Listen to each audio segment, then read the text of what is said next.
Ladies and gentlemen, by transcription, we take you now behind the scenes of a police headquarters in a great American city, where under the cold, glaring lights will pass before us the innocent, the vagrant, the thief, the murderer. This is the lineup.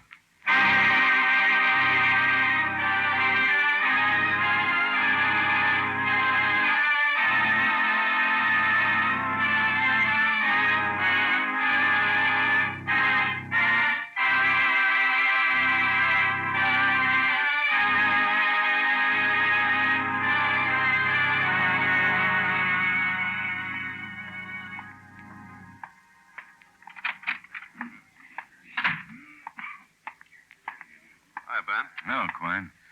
Your witness is right over there in the first row. Oh, yeah, thanks. Say, have you got your car with you? Yeah, why? Oh, mine's in the shop. I thought maybe you'd give me a lift home. Well, I gotta wait for Pete, but you're welcome if you want to stick around. Yeah, thanks. I'll see you later. Yeah, see you later.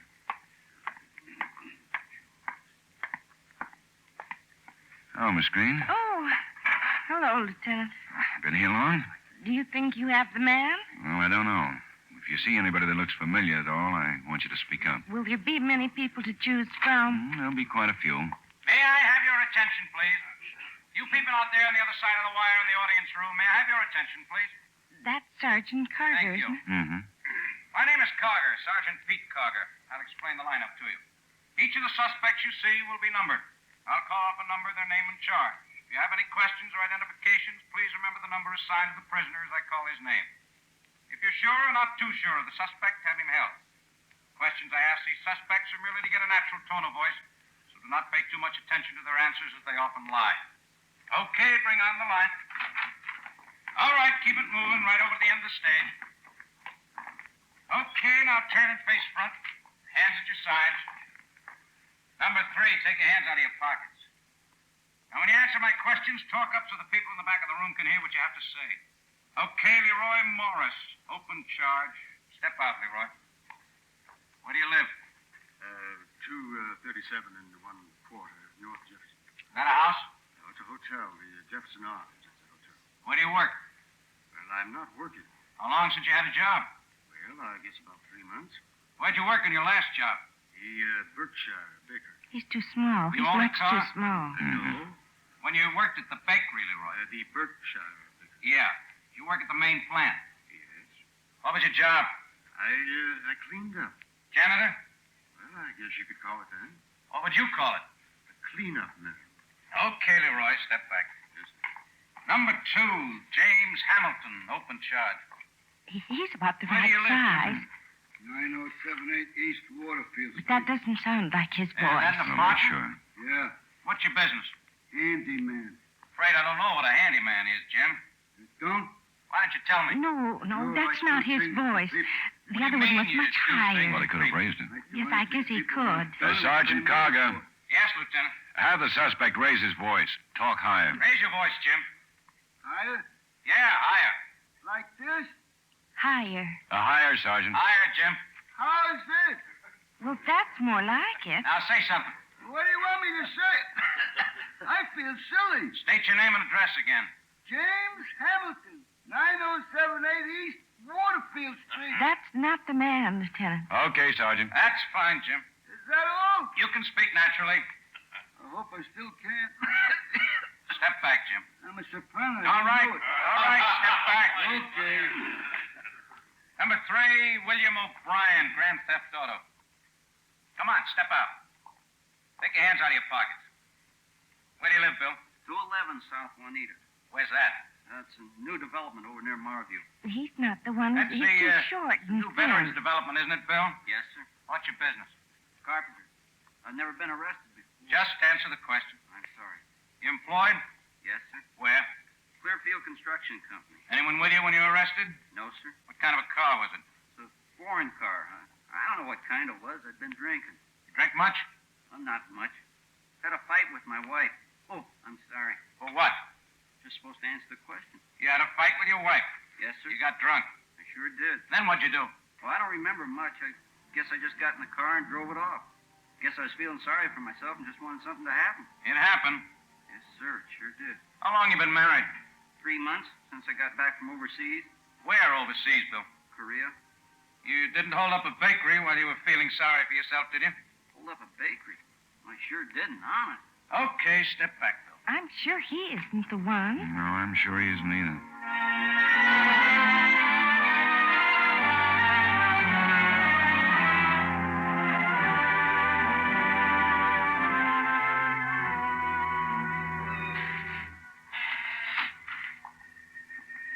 Hi.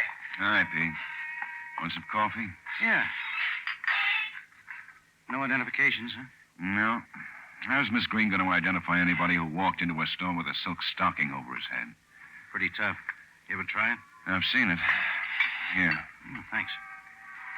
Sure can change your face in a hurry. Yeah. You know, whoever this guy is, he's smart. He's done all 3 jobs on Monday morning. That's smart. Well, he gets the take for 2 full days. These bakeries are open on Sunday. Sounds like he might have worked for the bakery. Yeah. Or knows somebody who works for him. He wouldn't know how to find those floor safes unless he was well informed. About 6'1", Yeah. weight around 180. Mm-hmm. Wears brown hat and leather jacket. And a silk stocking over his face. Hey, it's good coffee. Carries a gun, revolver.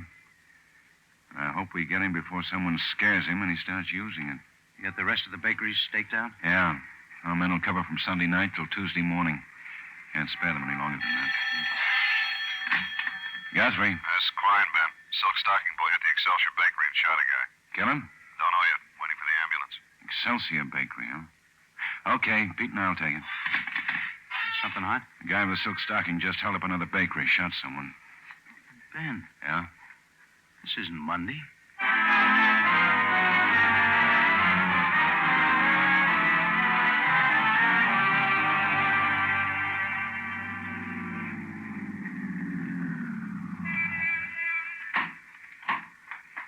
Ambulance is here. Yeah. Well, there's Quine. Hi, Ben. Pete. Any witnesses? Just the girl in the store. Who's the man? Checker for the bakery, just making the rounds. Talked to the girl yet? No, I've been too busy getting you in the ambulance down here. Well, let's see what she has to say.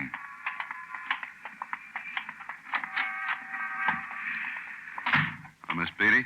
How is he, Sergeant? Take him to the hospital. We'll know more after he gets here.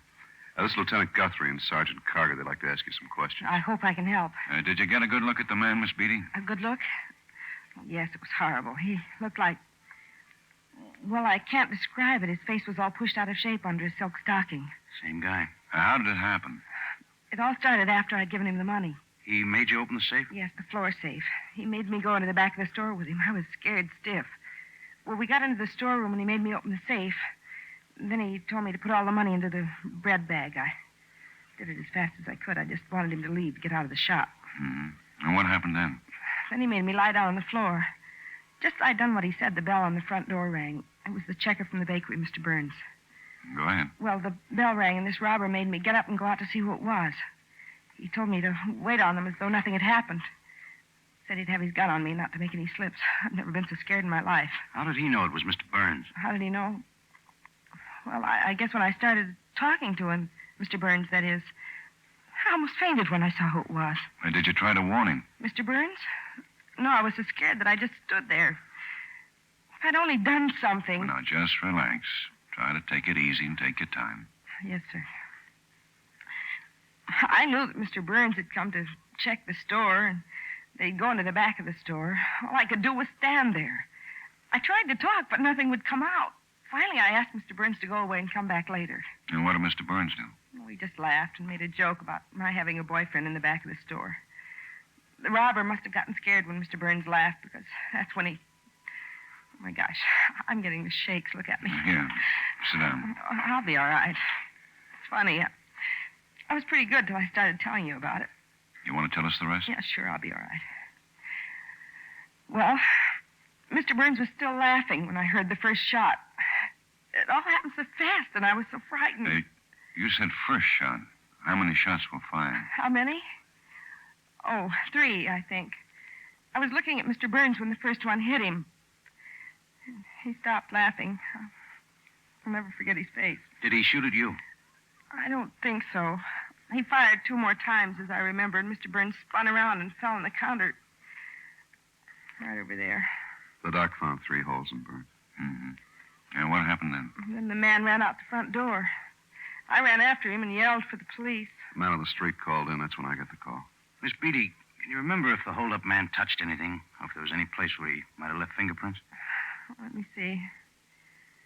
Oh, I don't think I'd remember if he did. Get all the information on Miss Beatty. We want a statement. Right. I hope you catch him. We will.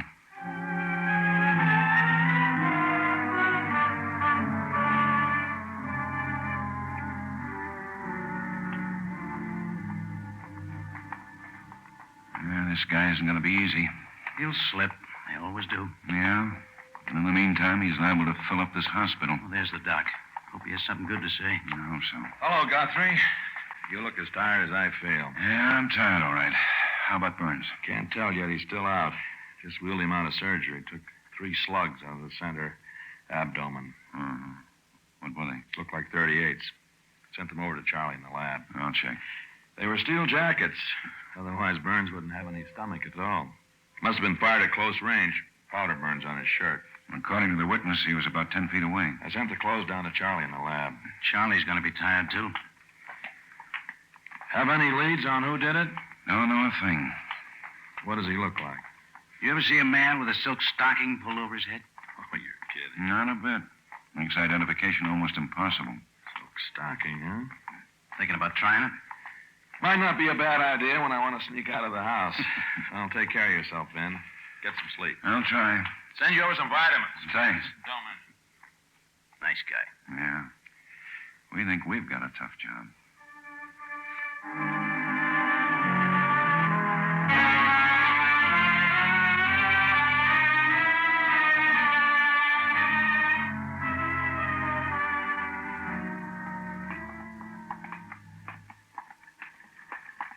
He probably won't show himself for a while after using that gun. He might. So far, he's been taking nothing but chances. He sure crossed us up. Pulling a job on Wednesday? Yeah. Pretty smart. Yeah? 2 days take again. How do you figure? Bank holiday yesterday. Hey, you're right. I'll be darned. Now, let's see what the lab's got. Hi, boys. What do you got for us, Charlie? Got these, 38s. Uh-huh. Find anything in the bakery? Yeah, nice little girl gave me some coffee cake to take home. Anything official? Nothing yet. The victim was shot from about 10 feet. Yeah, we know that. Hey, want some coffee cake? No, thanks. You shouldn't be eating that stuff, Charlie. You're getting too heavy. I'd want to diet if you're really worried. Well, let's know if you find anything. Don't I always? Honest, Charlie. Can't stay healthy with all that weight. My mental attitude. I escape by feeding my neurosis on coffee cakes and bonbons. Well, I'm going to stake those bakeries out on a 24-hour schedule if it's just one man. Yeah, what's up, Clint? Man who got shot in the bakery, Mr. Burns. Yeah, what about him? Doc Gerson just called from the hospital. Burns died. What about his family? I'm going over there now. Well, I got a killer to catch now.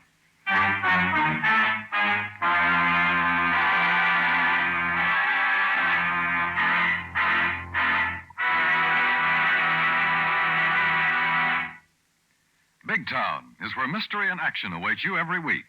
CBS Radio's Big Town, Wednesday nights on most of these same stations, is where editor Steve Wilson and his staff of fighting newsmen and women come to grips with criminals and killers.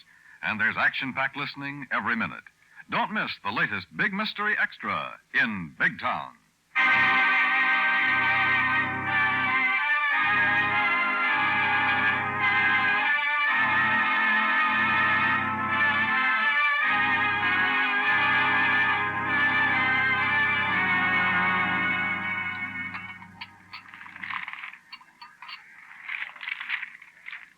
It says here that meat's going up another 4 cents. Yeah? Remember when you could get a hamburger for 15? Yeah. Maybe we should be vegetarians, huh? Vegetables are up, too. Why don't you read the funnies? I have. Food keeps going up. We'll have to give up eating. Sure. I can just see you. That say anything about Burns getting shot? Yeah. Silk stocking killer. That'll sell papers. Police baffled. Always we're baffled. Why don't they say anything about the ones we wrap up in a hurry? Police not baffled. Well, come on, don't hog it. All right, here. Read the funnies. Better than this menu. What's the matter with the menu? You read it lately? I make it up. I didn't think it looked real. Jokes. Here. 2 hamburger steaks in a hurry. I'd sure hate to wait around when you were taking your time. How do you put up with him, Lieutenant? Ignore him. Benny, I really love you. Well, then lay off. It's your food I'm mad at. Hey, look, I hate to bust this up. All right, then don't. Some guy just called in. Yeah? Hey, he was out walking his dog, saw a guy bury a sack, dug up the sack, and found it full of money. We're on the bakery job. Yeah, that's what this is all about. What do you mean? The bag the money was in came from the Berkshire Bakery.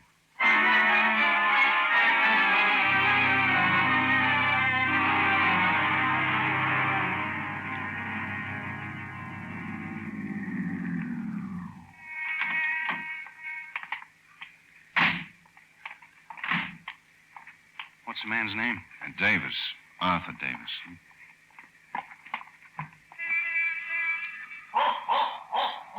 Quiet, William, quiet, boy. Hey, eh? Oh, stop it, will you? Get back there. Mr. Davis? Yes, what is it? We're police officers, Mr. Davis. Oh, come I in, bel- come in. Thank you. This is I Sergeant... thought you were coming right over. I called a good 15 minutes ago. Thought you would be right over here. Well, we were having The dinner- money's in the other room in the sack. William. Oh, now what's the matter with you? You like policemen? I guess you don't like policemen. I guess not. I guess he ain't a police dog. There's the money. Do you mind telling us how you found it? Well, I dug it up. I told one of your men on the phone. Didn't he tell you? Well, he was a little vague. He just said I saw some fella burying it. I was out walking with him. Oh, no, William. I was out walking him, and I saw this fella burying something. What do you fellas call yourselves? Well, I'm Guthrie. Davis, Arthur Davis. How do you do? That's This is William. Oh, he's quite a dog. I'm sure he is. I saw this fella out burying something, and he was looking mighty suspicious. Oh, yes, he was looking around like he was expecting to see a ghost or something. You think you'd recognize him again, Mr. Davis? Recognize? Oh, no. It was way too dark. Well, didn't he see you? Well, how could he? Well, if you saw him... Well, I was on the road above him. He couldn't see me, but I could sure see him. And William, he didn't open his mouth, not once. He's a good dog. You mind if I look at the bag, please? Hmm? Oh, go ahead, yes. $432. That's what I found, and that's what you got. Would you mind showing us where you found this, Mr. Davis? Why, certainly. $432. I didn't touch a bit of it. Come on, William. Let's show the fellas where we found the... Oh, excuse me. Phew. Yeah. Hello? What's that? Who? No, my name is Davis. Guthrie. Must be quiet. No. This is Davis. That's for me, Mr. Davis. Oh, yes, wait a minute. Why didn't you say who you wanted? You asked for some fellow named Guthrie. Well, I'm Guthrie. I told my office to call. William, It's now you Guthrie. just shut up now. You know, it's not polite to make all this racket Yeah? when someone's trying to talk on the telephone. Where? Now, if I've told you one time, I've told you a thousand Okay. times. But... I'll get right over. Yeah, Hey. nice boy. Yeah. Boy with a silk stocking. Boy with the silk stock. Another bakery? Yeah. You stay here with Mr. Davis. Well, ain't you going to come along while I show you? Well, you show Sergeant Cog.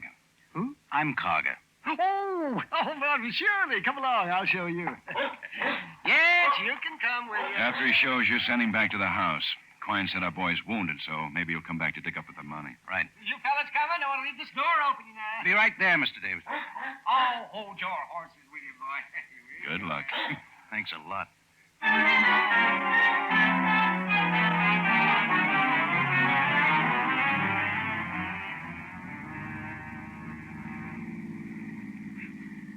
Not far now. Just up ahead, and then you turn right. Just up ahead. All right, Mr. Davis. I left Sergeant, what's his name? Cogger. I left him up there. Oh, it's cold up there. Turn right. Better slow down now. Wish you'd let me take William with me. He won't like me going out without... Stop right here. Yeah. That, what's his name? He should be around here someplace. Hey, up, Pete. Now, the place where he buried the money's right down below the road. You don't have to get out, Mr. Davis. Well, don't you want me to show you where? Well, you showed Sergeant Cogger, didn't you? Well, sure I showed him. Well, but- then you better go back to your house. Oh, I wanted to stick around for the fireworks. Take him back, Quine. Right. Well, look, I showed you where I dug up the money. I'm sorry, Mr. Davis. Come right back, Quine. Give us a whistle. Right. Oh, boy, I don't think that's very nice of you, I find you the money in the... There's a character. Now, where's the spot? Oh, off the road and down the hill. Watch your step, though. Kind of steep. Yeah, kind of. Right over here. Over here. What was doing at the bakery? It was small stakeout. A boy with a silk stocking came in and small covered him. Here's the spot. Uh-huh. Well, if you're back here, a man must have gotten away. Yeah. Let's get out of sight. I'll tell you about it. Trees over there, pretty good. Right. Small and the suspect shouted out. Small hit him, but doesn't know how bad. Chased him, but there was a lot of traffic in that district. Yeah, how's this? Okay. Which way does Stockton Pace come up here? Davis didn't see him come up, but he says he left down that way. There's a golf course over there. Must have come through it. Well, if he's not hurt too badly, he may come looking for his money. And if he is hurt badly, he might save us some trouble. Bled a lot. We're pretty sure he had a car parked over on Adams. A couple of people saw a man run up to a car and take off. They all said it looked like he was hurt. Any license number? No. The guy sure got a lot of nerve. Pressed his luck too far this time. After killing Burns, you'd think he'd stay low for a while. You'd think so. Well, there's no telling about some people. Wish I'd brought a heavy coat. Wish you'd brought two.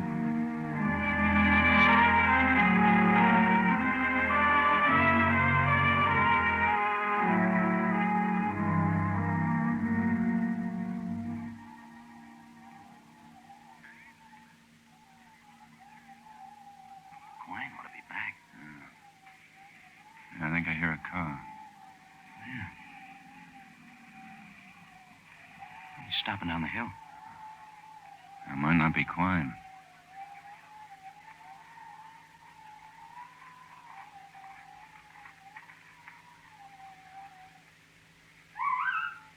Yeah, that's Quine.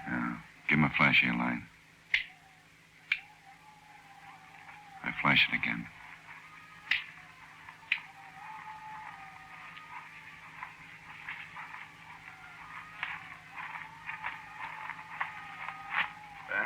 Keep coming. Yeah, watch your step.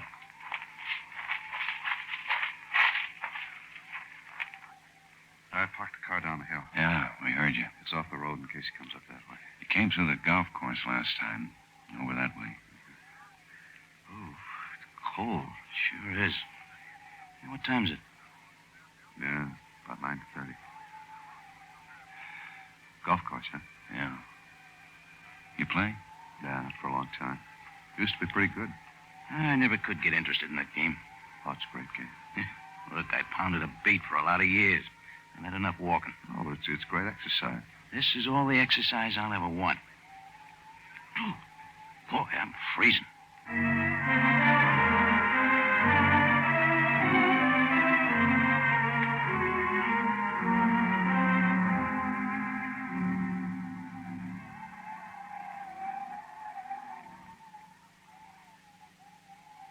Ben?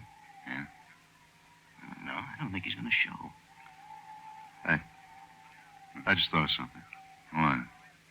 Funny if they already got him. Well, I told them where we were. They'd let us know. I'll bet you a good dinner. Hold it. You hear it? No. I didn't hear anything about it.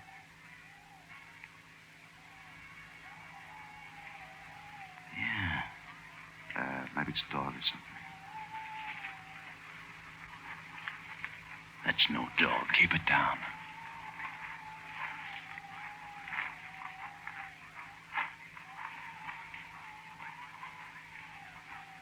You see him?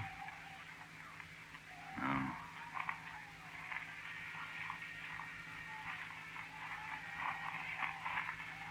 There he is. Wait till he goes over to the hole. He's holding his shoulder. He's hurt. He's our boy. Let him get to the hole. What's with that dog? Yeah, sounds like it's coming up here. Oh, no. William, come back here. Look out, a man's running. Stop! Stop or I'll shoot! Look out, Ben. He's down. Everybody okay? Shut up, William. Well, let's take a look. William! William! Are you all right? That crazy nut. William! Stay where you are, Davis. William, get out. Yeah. You got the fella, huh? How about it, Quine? He's dead. Shame on you, William. You dog, you. Mr. Davis, Yeah? come here. Sure. Take it easy, Pete. What do you want? Is that dog got a license? Huh?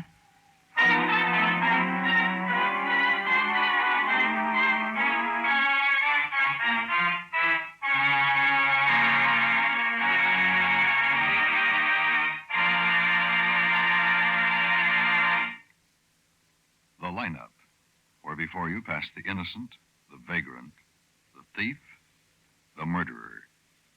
Listen again next week when we again bring you The Lineup. May I have your attention, please? You people out there on the other side of the wire in the audience room, may I have your attention, please? Thank you. My name is Carger, Sergeant Pete Carger. I'll explain the lineup to you. Each of the suspects you will see will be numbered. I'll call off a number, their name and charge. If you have any questions or identifications, please remember the number assigned to the prisoner as I call his name. At the end of each line, when I ask for questions or identifications, call out the number. If you're sure or not too sure of the suspect, have him held. The officers will explain the suspect.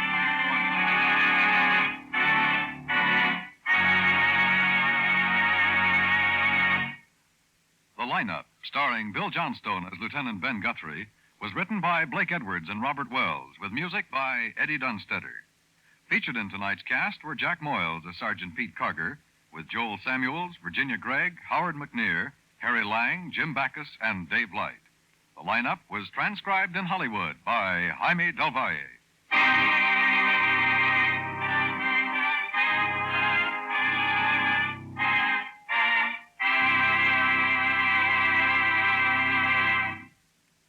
Approximately 228,000 crippled children and adults were served by Easter Seals during 1951. How? Through 2,000 affiliated societies in every state, the District of Columbia, and in Alaska, Hawaii, and Puerto Rico. These societies provided medical care, therapy, home teaching, camping, and workshops. They established employment services, cerebral palsy centers, and rehabilitation centers for persons of all races and creeds. Still, there remain in this country thousands of crippled children who need care. You can help reach more of them by contributing generously to Easter Seals. If you know a crippled child or adult who needs help, call the Crippled Children's Society in your county. Remember, to help crippled children and adults, contribute generously to your Easter Seals Society. Give to Easter Seals and support this work.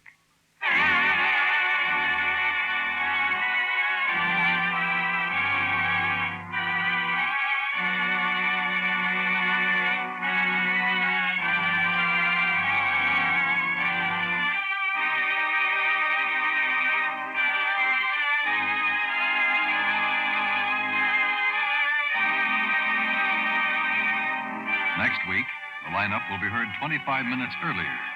Be sure to listen to The Lineup next week, April 1st, immediately following Life with Luigi and The Luella Parsons Show. That's next week, April 1st. Take one healthy jigger of jollity, add a heaping round of madness, mix in liberal portions of Willie Lump Lump, Deadeye, The Mean Little Kid, and other assorted creations from Red Skelton's Scrapbook of Satire, and you have the complete recipe for CBS Radio's one and only Red Skelton Show on Wednesday nights. If it's fun you're after, don't miss Red Skelton every Wednesday night over most of these same CBS radio stations.